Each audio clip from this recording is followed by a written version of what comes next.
Benvinguts i benvingudes a l'aula de gralla i timbal. Comencem! En aquest vídeo parlarem del tudell. Anteriorment hem parlat de la canya, hem parlat en 3 vídeos i els deixo per aquí dalt. I la pregunta que ens fem és: què és el tudell i per què serveix? Doncs bé, el tudell és una espècie de tub que fa de pas entre la inxa i la gralla. És a dir, que les nostres pales de la inxa vibraran, produiran un so que serà portat pel nostre tudell i posteriorment serà amplificat per la gralla, pel cos de la gralla. A més, amb la digitació de les notes sortirà més o menys aire i sonarà una nota o una altra. De tudells n'hi ha de molts tipus. N'hi ha de llargs, n'hi ha de curts, d'amples o d'estrets i de minúsculs. En tenim de metàl·lics, en tenim de plàstic i, com veieu, hi ha molts tipus de tudell diferent. De gralla i d'altres instruments com la dolçaina o la tarota. El tudell que utilitzarem dependrà de moltes coses. 1. De l'instrument que estiguem tocant. Depenent d'un instrument, doncs farà servir un tudell o un altre. En el cas de la gralla, dependrà de molts factors. Si toquem amb un graller que té una gralla similar a la nostra i una canya també similar a la nostra, tocarem amb el mateix tudell els dos. Si pel contrari toquem amb algun graller que té una petita afinació diferent a la nostra, està una mica més alt o una mica més baix, utilitzarem un tudell llarg o curt per igualar la nostra afinació amb la seva. Com bé sabreu, de normal, la gralla estarà afinada a 415. Hi ha afinada a 440, com amb la resta d'instruments, i hi ha afinades amb altres tonalitats. Però de normal agafarem la gralla amb sol, afinada a 415.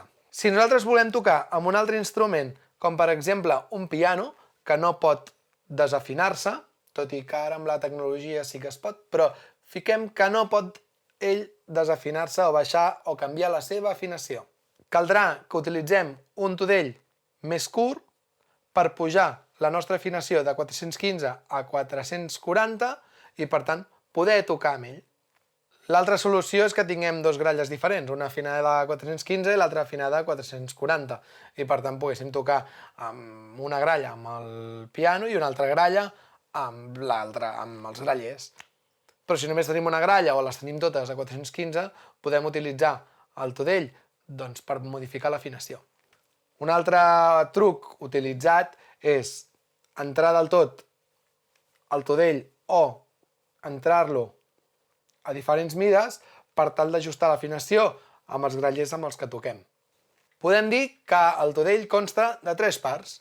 La part del tub, l'anella on va soldat el tub i aquesta part d'aquí, que serà la part que encaixarem amb l'instrument. El material del tudell majoritàriament està fet de llautó o algun metall lleuger per tal que la vibració no es perdi. Penseu que quan més primet sigui el metall com el llautó, millor transmetrà la vibració produïda per la canya. Quan més gruixut, pitjor.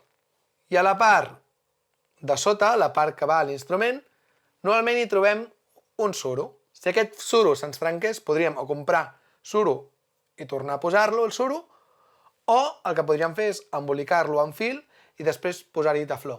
Com veieu, jo els tinc de les dues maneres. Fins i tot algunes vegades li acostumo a posar també una mica de tefló a sobre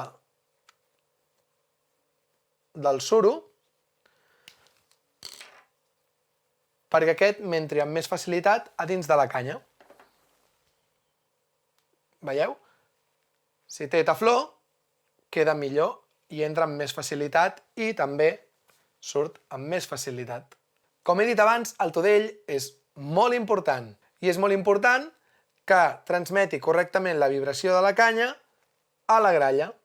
Per tant, és important que sigui primet, més porta la vibració. I bé, malgrat la majoria són de llautó, també en podem trobar de plàstic o algun altre material.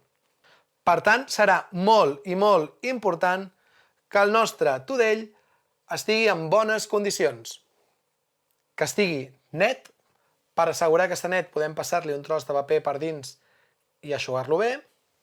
Podem passar-li la cua de rata i a més caldrà assegurar-nos que no té cap bony. Per treure-li el bony i tornar a fer la part aquesta esfèrica, si se'ns ha bullat, podem fer-ho també amb la cua de rata. Amb el pas del temps, el llautó s'embruta, s'oxida i agafa un color groc marronós. Per treure aquest color hi ha diferents productes, però també podem utilitzar un paper de llima, molt, molt finet. Sobretot el més finet, que el podem fins i tot mullar amb aigua. Bé, com veieu, el llautó, com us he explicat, també s'embruta. Si li passem una llima,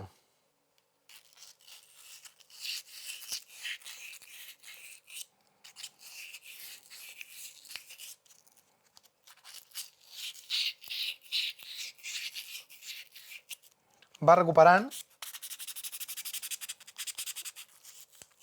la brillantor. I ara aquí. Aquí podem tindre un exemple d'un tudell després de polir-lo i abans de polir-lo. Com veieu, la diferència és bastant notòria. Doncs bé, ara ja sabeu què és el tudell, per què serveix i com cuidar-lo. Poseu en pràctica tot el coneixement d'aquest vídeo i aconseguireu sonar molt millor. Ens veiem en un altre vídeo de gralla i timbal. Adeu!